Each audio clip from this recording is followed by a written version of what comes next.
Cape Cod Broadcasting weaves the listening environments of 99.9 WQRC, Ocean 104.7, WFCC Classical 107.5, Cape Country 104, and CapeCon.com's website experience to reflect the lifestyles of the people who live, work, and play on Cape Cod. We hope that you enjoy this podcast. I'm Laura Reckford, and this is Sunday Journal. I'm here in the studio with Barbara Milligan, President and CEO of the Cape and Islands United Way. Barbara, welcome to the show. Thank you. Good morning, Laura.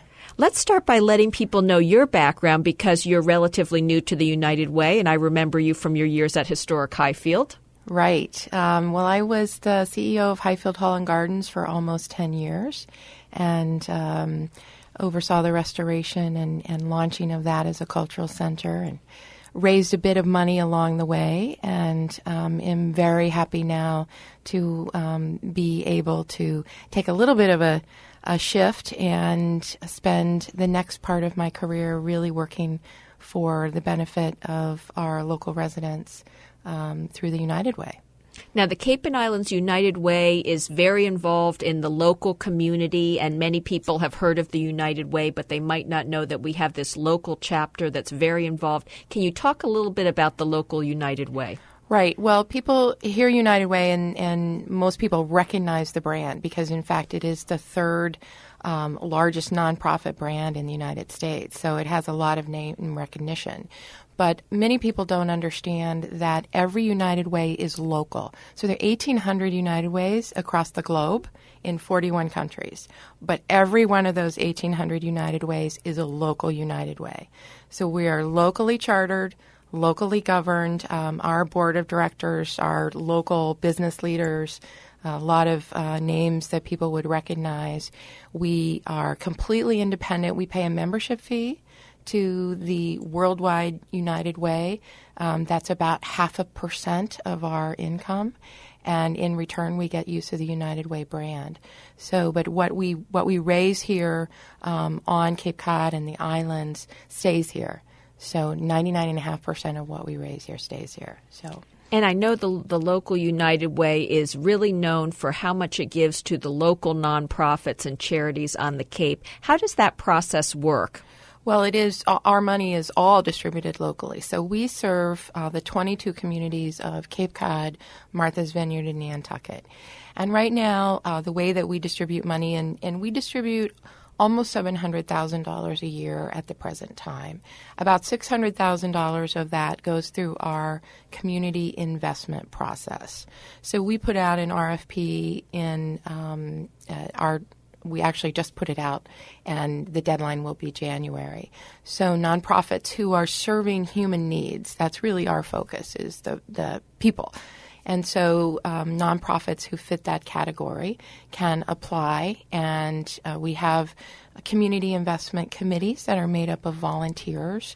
There are about 12 folks on each committee, and we have a committee that represents each of our 3 focus areas. So that would be sustaining families, nurturing children and youth, and supporting aging and vulnerable populations.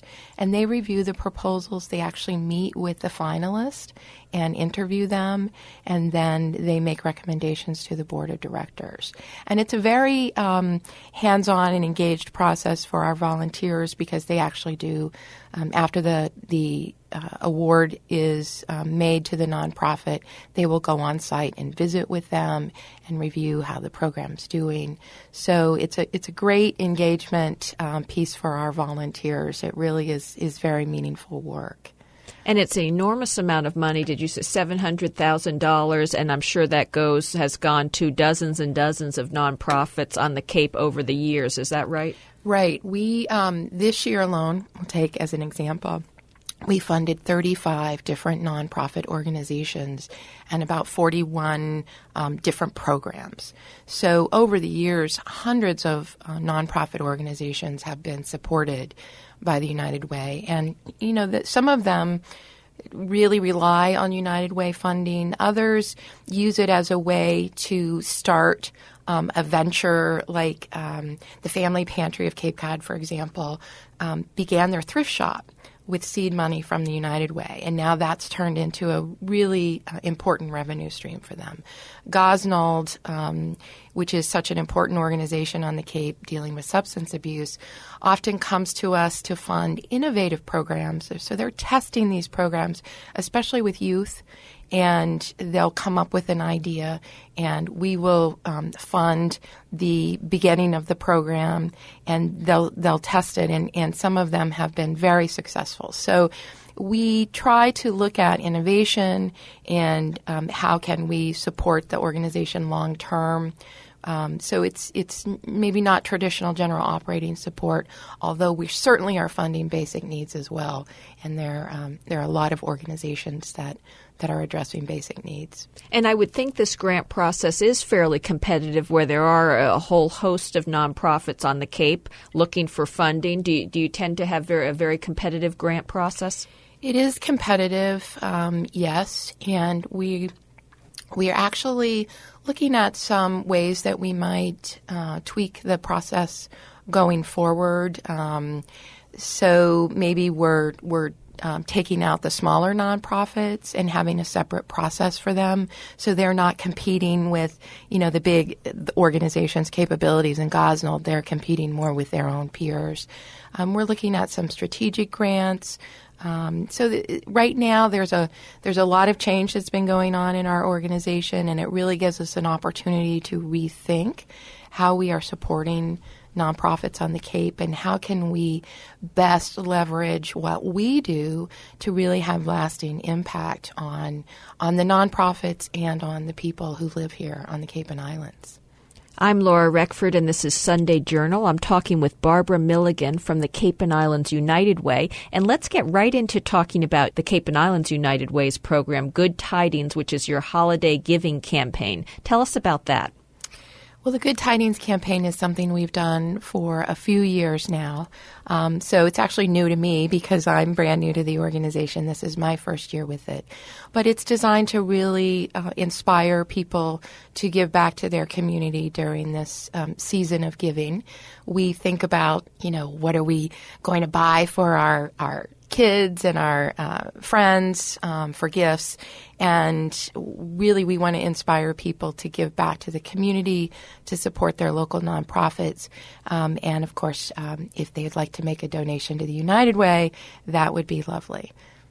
And so how does the process work? And I know we're working with you, our radio stations are working with you on the campaign. How does the whole process work, and how do people give and participate? Well, we are very fortunate to be sponsored by Cape Cod Broadcasting and your two radio stations. And we are we have information on your website. And we also have information on our website. It will be heavily promoted by social media. We're doing some other things like we have such great business support, and a lot of our businesses are including buck slips and giving slips in their invoices to their customers. And some of them will have displays within their businesses. And really for us, all of it kicks off on Giving Tuesday, which is coming up on Tuesday, December 2nd. And it will run through the month of December. And so our radio stations, WFCC, our classical station, and Ocean 104.7, will both be giving information about this campaign and on our website, capecod.com also. And so listeners can sort of be on the listen for those announcements. And then and they can also participate in other ways around the community. Is that right? Correct. So they can listen. Actually, those spots that will be on the radio feature our nonprofit partners and really tell their story and how the United Way funds are helping those organizations. So people can go online and make a donation through your website or through ours, or by getting one of the giving slips and making a donation. And we're doing other things, like we just took turkeys to the Falmouth Service Center this weekend, and we're going to be collecting toys for the family pantry. And so we're really trying to get our volunteers and our board members involved in some hands-on helping this year. And you said you're also partnering with some local chambers of commerce and, of course, local business people throughout the Cape on the campaign? We are, absolutely. There'll be information in most of the chamber e-newsletters for people to click through, and also in the mailings. So we're very fortunate to have the breadth of business support that we have, and it certainly comes in handy in spreading the message for something like this. And we were chatting briefly before the show about goals, and you were talking about getting different people involved, new people involved to giving to the United Way, and talk about that a little bit. Right. Well, my goal for this campaign is to attract at least 100 new donors, and I'm really focused on building our family. I think the fact that we have 22 communities that we serve, and we have this big area, and there's so many people here. We should be able to build this family, and I look at it as we use this term called community of caring. And I think that Cape Cod and the islands really have such a spirit of generosity of the people who live here. And so my focus is to build this community of caring and really talk about it and get people inspired. So they're supporting not only the United Way, but all of these organizations in building this community. So that's my goal. And I think the beauty of the United Way is that because we support so many different organizations and we're really addressing the breadth of human needs on the Cape and Islands, that you can make one gift to the United Way and know that your gift is supporting all of those needs. So it's a very easy thing to do. And now, how important is the holiday campaign to the Cape and Islands United Way's programs throughout the year? Is this a big part of your fundraising? It really is.